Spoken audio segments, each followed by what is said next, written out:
All right, welcome back to the Lindroth Hockey Podcast. We're in partnership with the Black and Gold Hockey Production Studio. You're here with co-host father and son duo today, Andrew and Jim. Dad, how are you today? Doing great, Andrew. So I love this story here. We're on episode 131. This guy's got hockey in his blood, and how he got to where he is right now is a unique story. So why don't you get in here to the intro? Yeah, so today we're excited to have with a special guest, Kohl Schultz. So Kohl began his professional hockey career in 2014 with Bemidji State University as director of hockey operations. After that, he moved on to the University of Maine as a video coach from 2015 to 2017. From there, Kohl got the big promotion to the ECHL's Stockton Heat as video coach and team manager for the next few seasons. Then transitioned to behind the bench the next few years as assistant coach for the Kansas City Mavericks.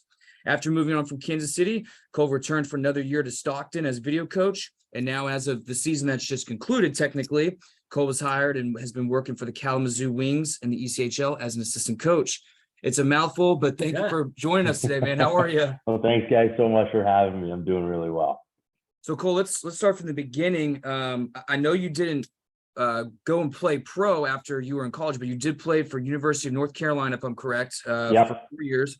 Then immediately after you graduated, it looked like you had jumped into your first gig with Bemidji State. So was it always something you were going to do? Did you want to be a pro player? Kind of give us the story. No, so it's kind of odd how kind of like my hockey background started is probably the best place to start with this. When I was like 12 years old, my family moved to North Carolina from Massachusetts, which you would kind of think is where my love for hockey would really come from. But when we moved to North Carolina, we ended up moving in next door to the then head coach of the Carolina Hurricanes, Paul Maurice, right? So that kind of was like what really gave me the itch to be involved in hockey. And then like that year, the Canes were incredible. They went to like that Stanley Cup run with Detroit, and they lost that devastating game 3, but I was there when it was a triple overtime and stuff. But like I was hooked, and that's kind of like where this whole hockey thing started.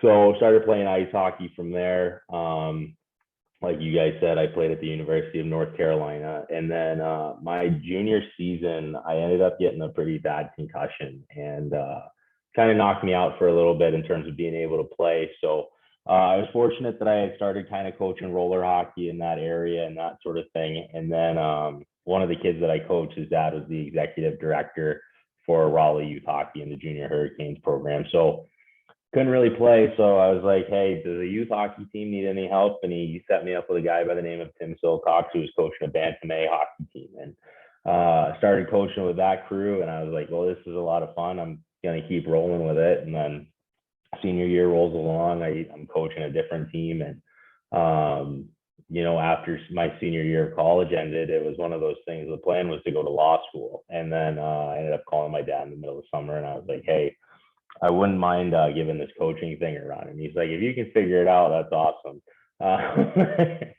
So I looked on the AHCA website, stumbled across that job posting with Bemidji, called Tom Serratori, submitted an application right away, and luckily and fortunate for me, about 3 guys said no.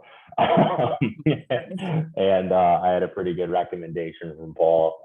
Like Tom basically said, he didn't tell me much about anything hockey related, but he said you're a good person and you'll work hard. So if you'd like to come and help us out, we'd love to have you. Then that's kind of where the whole story began, essentially, for me bouncing around. Interesting. So quickly, as listed as director of hockey operations, what does that entail? And then kind of how did it prep for you for the video coaching gig at the University of Maine? So at Bemidji, it was like a really good introduction for me to get into hockey. The director role, like, to be honest, I didn't have to do a whole lot of hockey op stuff because we had Billy Cruz, who was an awesome athletic trainer, travel coordinator, and Toby Palmasino, who's one of the best equipment managers I've ever seen in my life. So like, and he handled stuff from travel and all that stuff as well. So for me, like, my main goal and focus was the team video. So worked really hard during that year, gained a lot of really valuable experience. And the end of that season, Tom called me into his office and said, hey, I'd like to take you down to Naples and try and kind of help you find a job where you're going to get paid real money.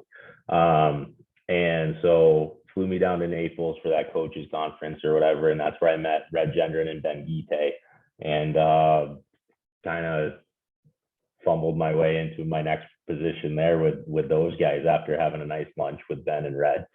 So yeah, but Bemidji, like, for me, I'll always look back fondly on it. It's an unbelievable place. The facility is incredible. It's the coldest place on planet Earth. I don't care what anyone ever says. Like, it's so cold. I remember, like, it was Labor Day weekend and it's snowing, and I'm like, what is going on here? And then there was a day in the middle of October and it was like negative 12 degrees and my car wouldn't start. And I called Tom and I'm like, so what do we do here? And he's like, well, I'll see you in the office in 25 minutes. So you figure that out.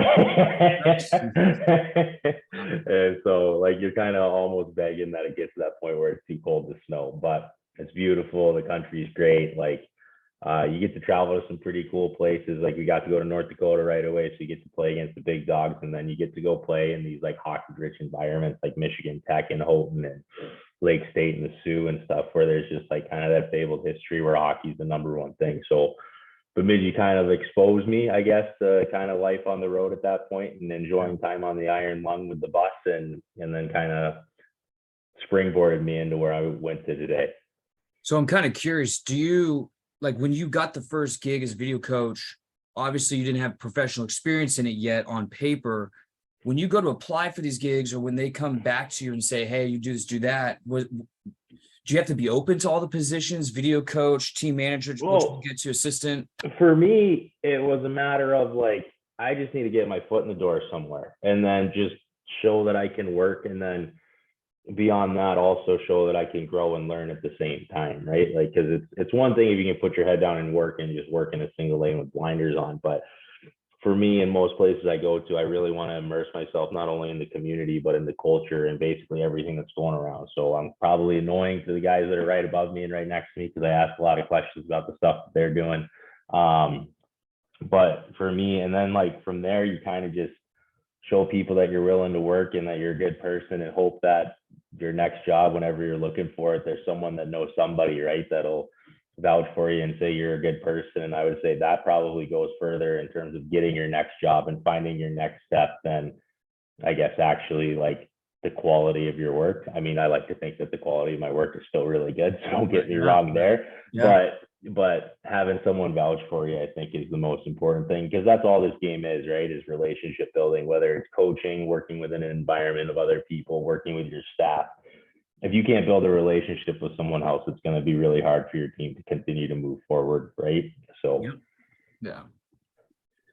Okay, so you officially depart the NCAA world and you move into pro hockey, and you get that immediate jump right into the American League with Stockton Heat.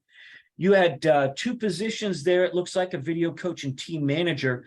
How did that opportunity come about, and what are some of the main things that you took away from that experience? Yeah, so for me, it was kind of an interesting time at the University of Maine. I had been there for 2 years, and I think the position had kind of run its course for me, where it was just limited in terms of opportunity for growth, right? Yeah. So I had that conversation with Red, and basically, I don't want to say agreed to part ways, because we stayed really close for there, but it was all right, time for your next step.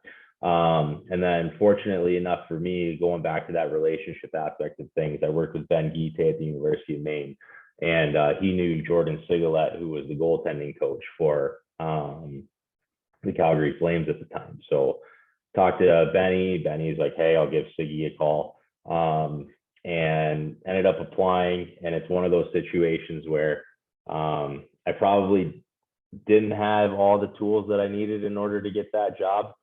Especially once I got into it, it was a little bit of trial by fire. You wear a lot of hats at that level, and especially with those two different positions. But I was able to get that job, one, because of that great recommendation. Two, I interviewed pretty well with Husk and Brad Pascal. And then three, another guy said no to the position because he needed a green card. So it's another time where I was fortunate that someone wasn't able to do it, right? But sometimes you need to get that bounce, right? Yeah.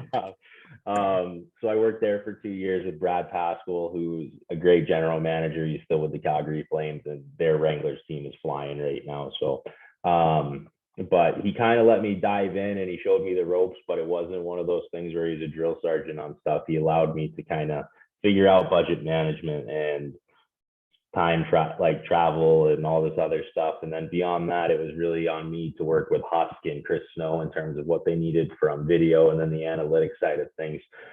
So you put in a lot of hours, you work really hard. But what was really fortunate for me is I sat next to a gentleman by the name of Cal McLean for my first year there. And brilliant guy, current assistant coach for the Calgary Flames. But he allowed me to pick his brain. He allowed me to ask questions. And then the biggest thing too was he also quizzed me. He would give me, Schultz, what do you see here? What do you think here? And all that stuff. And really helped me kind of figure out how to do pre-scout and how to look at a penalty kill and how to look at D-zone coverages in a different way. And for me, like that was one of those huge building blocks for me. And then after I kind of had all the extraneous stuff kind of figured out, the next year, Kel got promoted to the head coach of that group. And he let me really start taking over some pre-scout responsibilities for some teams and having more presentations to the group and allowing me that opportunity to continue to grow, right, and learn and kind of share knowledge with our group in front of these like high-end prospects. So for me, like one of those things where right place, right time, and great situation for me to learn. So I was just able to help parlay that into kind of my next steps moving forward. So when you first started your job with Stockton Heat, did anything jump at you as huge differences between NCAA and pro hockey players that you had to adapt to? And I don't necessarily mean the job wise. I'm sure that there's gonna be some differences there, but what about the personalities when you're dealing with the kids? If you sit down with them with the video and everything, was there a staunch difference or anything that popped out at you? I would say like it's more of a give and take at the professional level. In terms of like college guys, I don't want to say like they're robotic, but they're very much like yes coach, no coach type of stuff, right? And they kind of put their head down, go to work type of guys, which I kind of hate, to be honest with you. I love creativity and all that stuff, and I like a little bit of pushback, but I also think that helps me grow as a coach, because like if I don't get to see your personality and kind of see like, hey, like if this kid sees this play all the time and he can make it, then like why am I going to tell him no, don't make that play in that situation? You know what I mean? So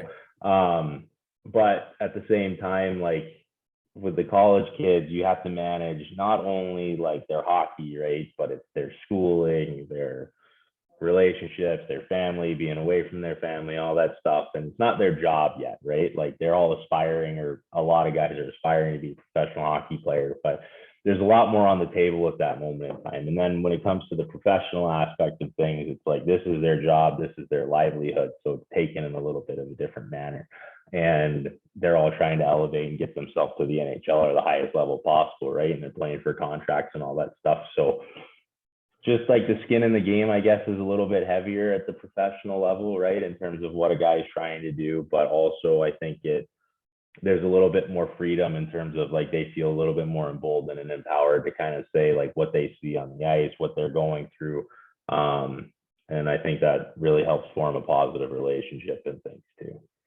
What's the hardest part of being under the video coach position? The hours. I bet.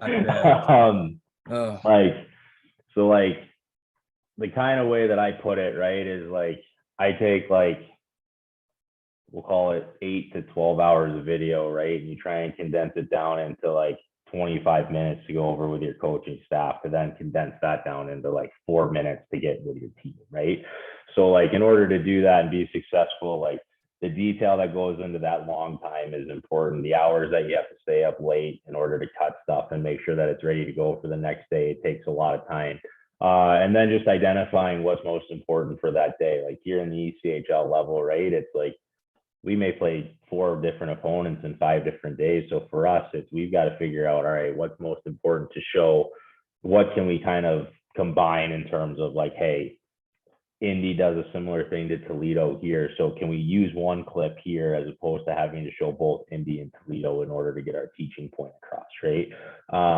And then I guess when I was doing it at the AHL level, it's just, there's a lot of hours that go involved into being really detailed and polished and understanding what's going on with your opponent, what your team's doing. But like with my kind of team management role there, when you have to do that, you also have to check in for a Southwest flight, and you have to make sure that the hotel rooms are ready, and you have to make sure that all the meals are prepared and ready to go. Like it just becomes a lot at a certain point. So but I think it's really important to also get that stuff. You learn a lot about time management. You learn about like identifying what's most important and kind of working backwards from there. So you learn a lot, but I guess to go back and circle back to your original question, it's definitely just the hours that it takes to be successful at it. So after Stockton Heat, you did move on. You got promoted to finally behind the bench with the Kansas City Mavericks, the ECHL as assistant coach. Hopefully I'm correct, but you also eventually at one point started as interim head coach. Yeah, that's correct. So how did that happen? And what is that like? That's got Yeah, thrown into the deep waters. First of all, you're behind the bench finally, right? So Yeah, it's kind of like a little bit of a dream come true. Right. yeah, and it was in my hometown too, which was really neat, right? So like that's pretty cool. But I was really fortunate in that was the affiliation that we were with at the time, was Stockton in Kansas City. So Kyle Hood left, their former assistant coach there, and he took a job coaching a prep school up in Quebec, I believe. And it kind of opened the door. Talked to Brent Thiessen and John Scott Dixon, both great guys. And eventually Brad Pasco kind of helped me also get that job. And it was really nice for me. It was something that I needed to finally kind of have that as on my resume so I could really do that and dive into it. John Scott was awesome. He let me have the penalty kill right away and take over a special team.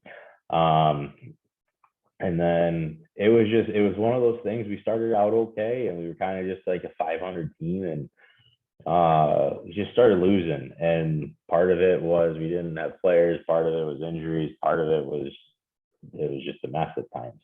And unfortunately, John Scott got removed from his position that year. And then for the time being, it was one of those things where it's like, all right, Cole, you're going to wear a lot of hats here. So I got promoted to the interim head coach for the end of that season. And then the really cool part about that and kind of making things go full circle of stuff was the college coach at the University of North Carolina there. Their season was over, and I was able to like get Jeff to come in and kind of help me out. So it's almost like pay it back to my school and the program that I play at, but also give another guy an opportunity who may not have reached that point or whatever to come in and help me and kind of just be a saving grace, to be honest with you, because it gets pretty lonely sitting in that room by yourself. I would say, like, sometimes you just need someone to vent to, sometimes you just need someone to bounce an idea off of, and just to make sure that you don't feel like you're doing it alone, right?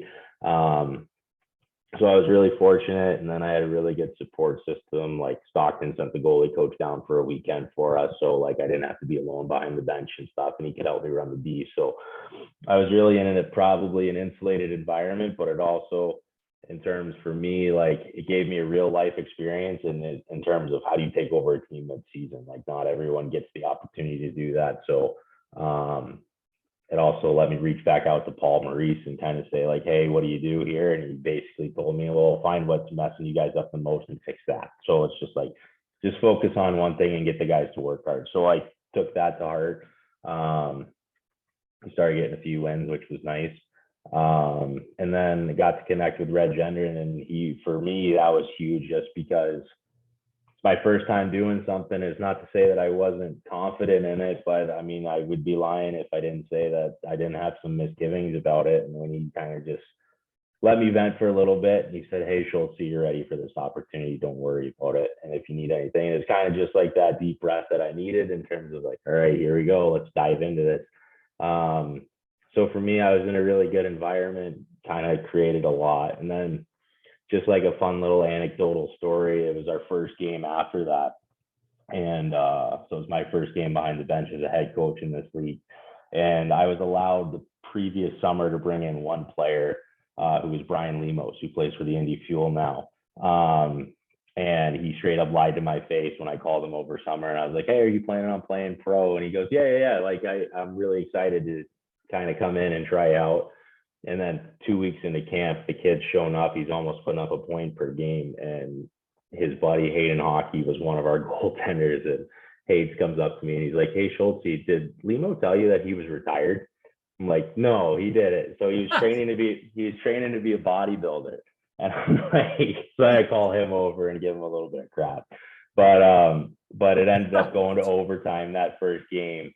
And I'm like, man, it was one of those games where we we were playing Tulsa actually, and I think we had outshot them like 40-20 or something, and just couldn't get one to go. And Ole Eriksson was playing great, but Limo ended up being the guy that scored that game winner for us that night. So it was kind of like a cool little full circle of like, hey, here's the one guy that I can bring in, and then he ends up giving me my first win as a head coach. So that was pretty neat. That's pretty So awesome. you end up a quick stint back in the American League with Stockton, and now let's get to where you are now. So then you get the Kalamazoo Wings assistant coach job. How did that come about? And then we've got some coaching questions for you. Yeah, for sure. So for me, goes back to the whole relationships things, right? So I lived with a guy by the name of Mitch McLeod when I was in Stockton, who was our assistant equipment manager there.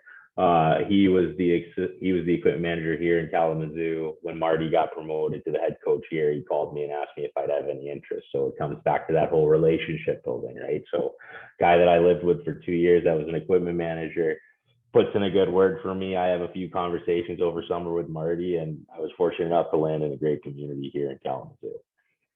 Wow, that's awesome. Yeah. So I want to start with the coaching questions now, if you don't mind. And this is one that we like to ask, especially the coaches in the ECHL. And most of the fans listening to the show now realize, and even with the AHL, especially when it gets closer to playoff time now, all your players are gone, especially if their AHL affiliate is taking them up. How difficult is that? And what do you do as assistant coach to help build that roster when all of a sudden you got people being pulled up and down? Or it's the opposite, where the AHL affiliate is done, Right. and the East Coast team is pulling all their guys down. I think both situations are kind of unique. But I think the biggest thing is establishing your core.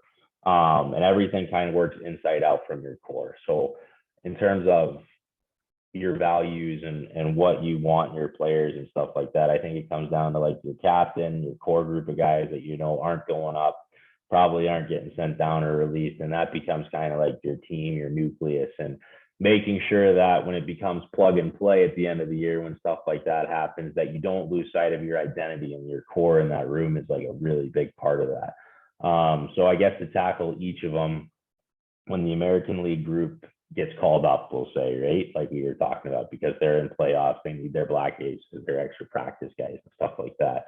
I think it's really important to fall back on your recruiting. I think it's an awesome opportunity for guys to get put into a position that they normally wouldn't. So like if you've been sitting on a bench for 64 games and you haven't had any power play time and you've been wanting it, you've been asking for it, and you finally get that opportunity, it's a great one for you, right? Because you can finally showcase what it is. And then the other aspect of things for us this year, we were really fortunate in terms of it got us, like we got a lot of college guys at the end of the year in terms of Brendan Bushy, Aiden Scolasi, David Kiefer, and all those guys.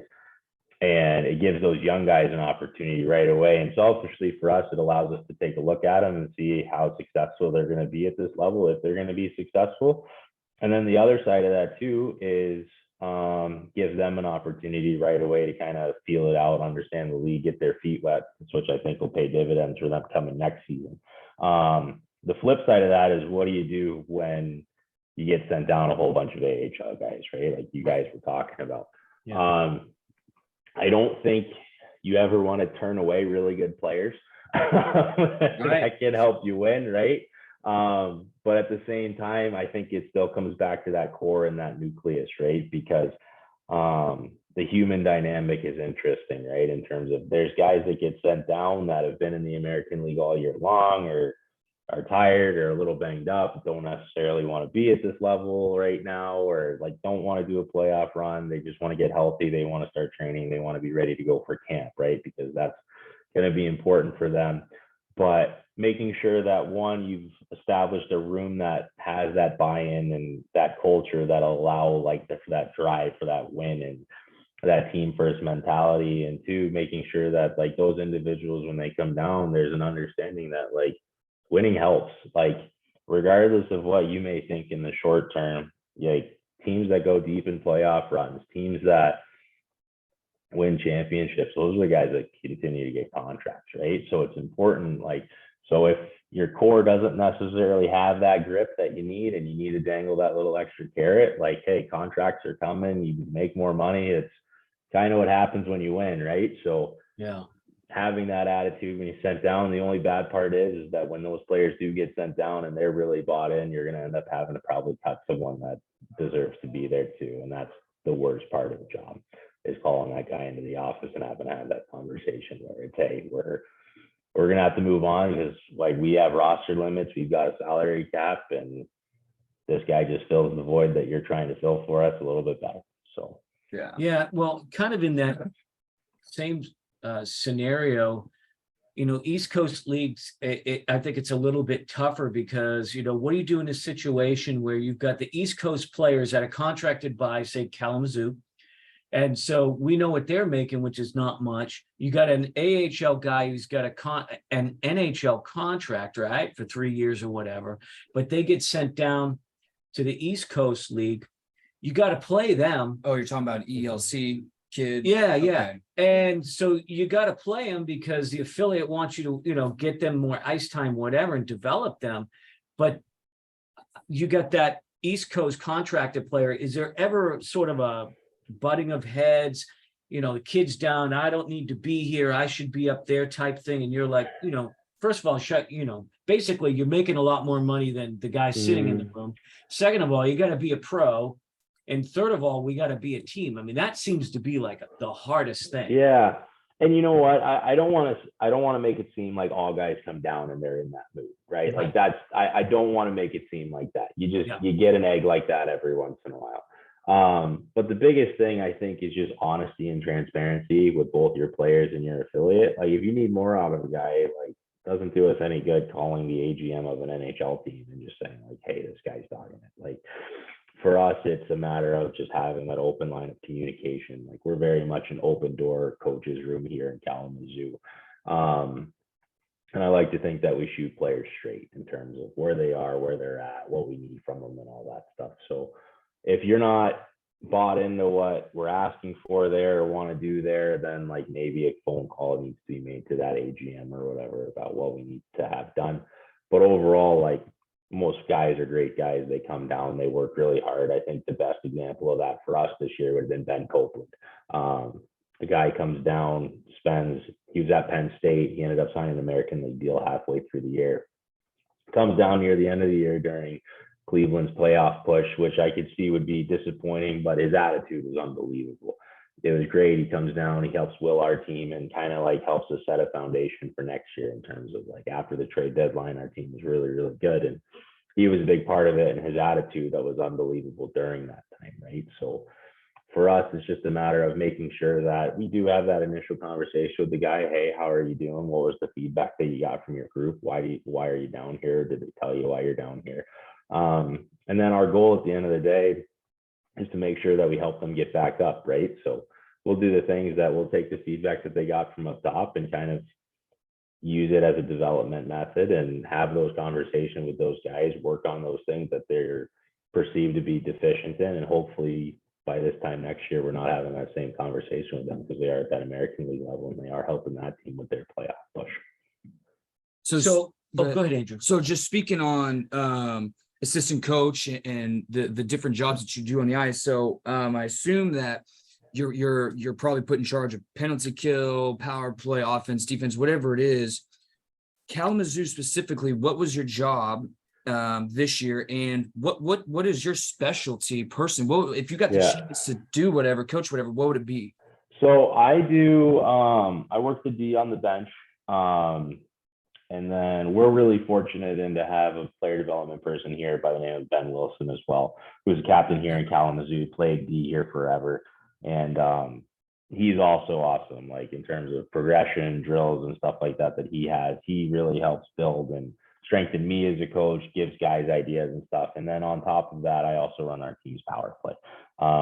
And so it's a lot of sleepless nights when your power play doesn't get one that night and that sort of thing. But it's also super rewarding when you see them go out and execute something and kind of put your team in a really good spot. And fortunately for us, after the trade deadline, we made some moves. We changed up some personnel. We didn't really change what we were doing on the power play. but it's one of those things where we were able to find a little bit of success, create a little bit of momentum, and I think we were the best team in the league following the trade deadline. In terms of that little stretch of time, I think it was 12 games or something like that. So gave us something to build on, gave our group a little bit of confidence, and hopefully we'll be able to bring a lot of those players back next year, because honestly, that's what makes power play tick the way that it needs to.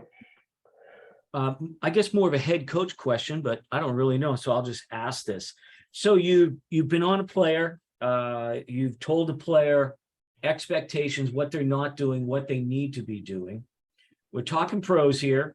How much time do you give? And I know it depends on the player, the situation, but typically, like as a coach, how much time do you give a player to turn it around before you say, look, we've told you what's expected. We told you the changes you need to make. We've given you X amount of time. It's just not working. Yeah, I think it's a lot of time, place, situation type stuff, to be honest with you.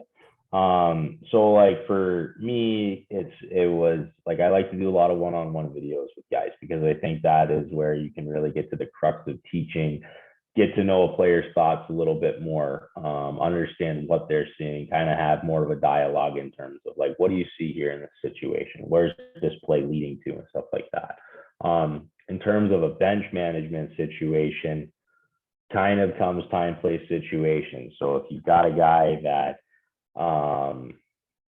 is an offensive guy, but he's turned over the pill a couple of times, he's fighting the puck a little bit, and it's not working for him, you kind of just go give him that nudge, and you're like, hey, like, we got to simplify here, we got to slow stuff down, like, just it's not there. And then does it again, and then it's kind of like your last reminder.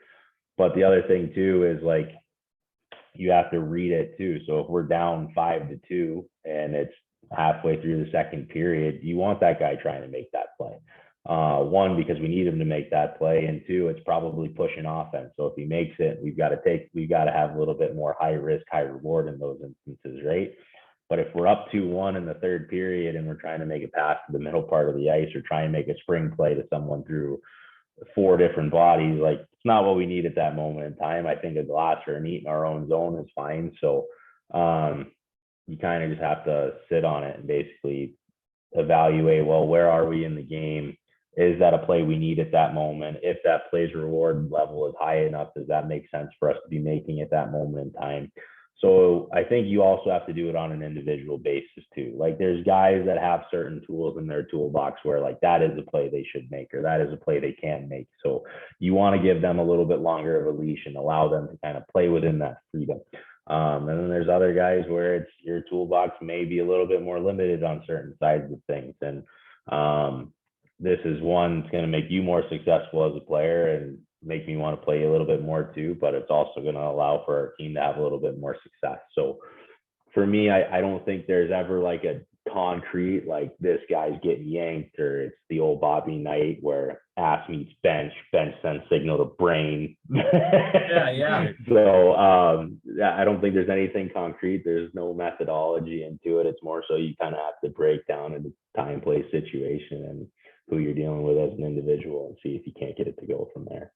So how do you approach individuals and players now? Because, you know, back in the old school days, you know, you were able to have the Daryl Sutters out there, you know, the rough and tumble coaches and guys able just to say, yes, coach, and do it. But now it seems like you need a little bit more positive reinforcement, a little bit more, I guess, connection with the players. And so what do you notice now? And especially between the NCAA and then the Pro League too, or was it similar or not? What's kind of your experience? To be honest, age gaps? I think it's on us as coaches to figure that out. There's going to be guys that need a little bit of massaging in terms of like, hey, like, let's talk this out, let's have a dialogue about it. And then there's other guys that just need that boot in the ass. So for me, like, I like to have a conversation with all of our guys like early on in the year. Like, do you like hard coaching? Would you rather have a dialogue? Do you shut down? Like, how can I help you? How do I help facilitate you become the best player? Right. But then there's also times where like you kind of just figure it out too as the season goes on, in terms of like, this guy, like, when I give him a boot in the ass, like, he's gonna be great. And sorry if I'm not allowed to say. No, yeah, it's fine. Or whatever. Yeah, But But no, so it's one of those things where you gotta learn your player. And for me, it's like you gotta let people, I don't want to say fail, but you gotta let them try stuff. Like you gotta let them play hockey too, right? Like there's nothing better than when stuff's clicking and the ball or the puck's moving around and teams are feeling it, right? So you got to give guys a little bit of rope in order to make plays and do stuff. Like it's not I don't think it's a game anymore where you just want to go back and rim a puck and get it out of your zone as fast as possible and then hope that you can regain possession. So for me, it's allow our D to make plays as long as they're doing the right things and kind of following the guidelines within our team structure. It's one of those things where it's hard to pull a guy when he's doing things in the right situation. My last question, and it's more of, I guess, a scouting. When you're scouting a player, and I think it's changed in the last 15, 20 years, where, you know, it seems like even at the East Coast level, all the checklists on that scouting report have got to be checked off. Everything's checked off, whether it's, you know, speed, agility, puck control, puck possession, you name it, hockey IQ. But what about competitiveness? And how, what does that mean to you? Like if a guy's got almost all the boxes checked off, but the competitiveness is way up there compared to another person, because you could have all the boxes checked off. Yeah. It's just not competitive. I think you know where I'm talking. Yeah. That's how the Bruins and Panthers. I think you have to also, it's kind of one of those things where what does competitiveness look like for a certain player, right? Yeah. Because let's face it, there's all different body types, all different skaters, all this other stuff, right? So like for me, like we can take Radko Gudas, right, for the Florida Panthers. Like what's competitive for him? It's putting his face in front of every shot. It's being really mean on your box outs. It's being heavy and hard to play against in terms of like putting a shoulder into a guy and driving him and all that stuff. And then like we had a player in Stockton last year and he probably would have led the league in scoring this year in the AHL had it not been for a couple call-ups and Matthew Phillips, right? Now he's just as competitive as a guy like Gudas, but the difference is like he's 5'6" and 145 pounds with his gear on if he's just gotten out of a pool. So like it's one of those things where like competitiveness for him is getting under sticks and winning tight one-on-one battles and spinning off of guys. And honestly, for him, it's like taking abuse because he's a smaller guy and teams take liberties on him because of who he is, how good he is, and stuff like that. And finding the ability to play through that and not getting riled up and not allowing that to affect your game. And he's elite at that. So for us, if we're watching a player and we're talking about the type of competitiveness you're describing, we have to look at a guy's body of work, his attributes, what he is in terms of like physical stature and characteristics, and kind of be like, what does this mean in terms of how can we make this guy competitive, or what makes this guy different? Is he willing to throw his face in front of the shot? Is he going to win all of his one-on-one battles and all that stuff? And for us personally, like we can watch a hockey game and kind of know like this guy's a dog. He's on the puck all the time, or so on and so forth. But for us, like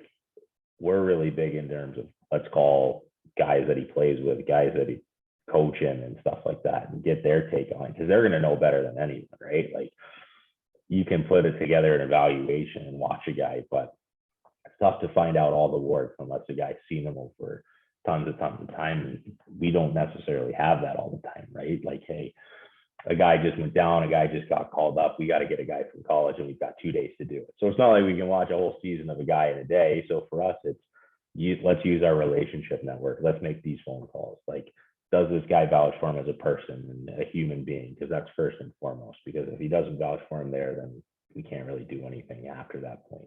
But beyond that, is he competitive? Does he work hard? Does he make the right plays? What are his warts? And kind of just have to evaluate everything from there and kind of say, like, do the pros outweigh the cons? And if so, let's bring it in.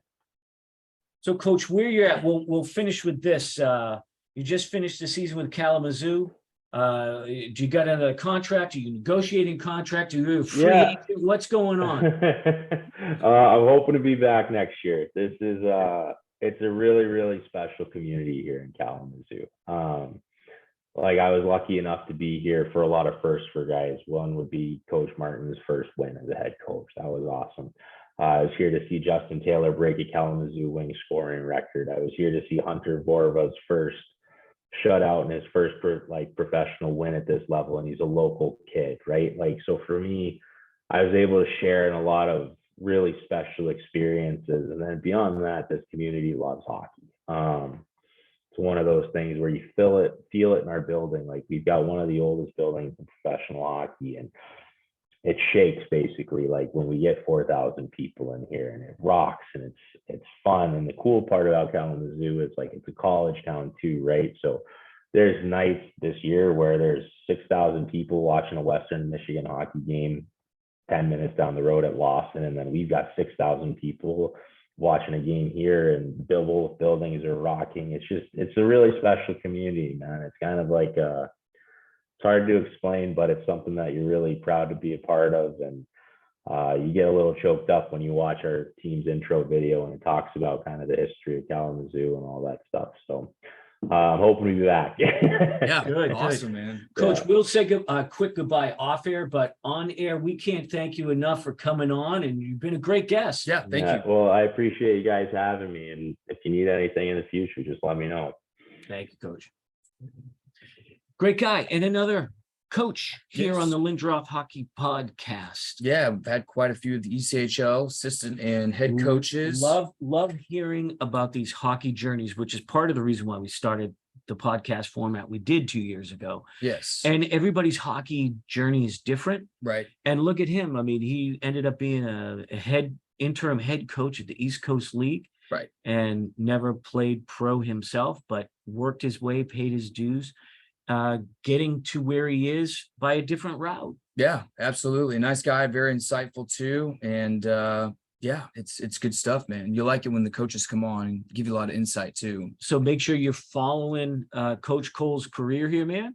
And I think won't be long before he's a head coach, because he's getting the knowledge, the experience. Right. And if not, we'll continue to follow him. We'll have a beer with him when he comes in through Tulsa too. Yeah. And I know it's said off air, but thank you to Derek Damon for saying a good word about it. So I appreciate him for doing that. So Absolutely. yeah, thank you, Derek. And to all of our Bruins fans out there, we're in this together. That's heartbreak together.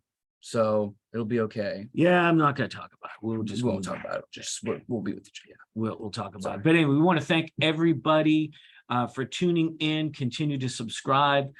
Check out also our YouTube, where you'll see us doing our thing. Some people wanted that, and we're getting subscribers there. So we want to thank everybody, and go hockey. We all do this for the love of hockey. Yeah, absolutely. And have a good rest of the day. Thank you, guys.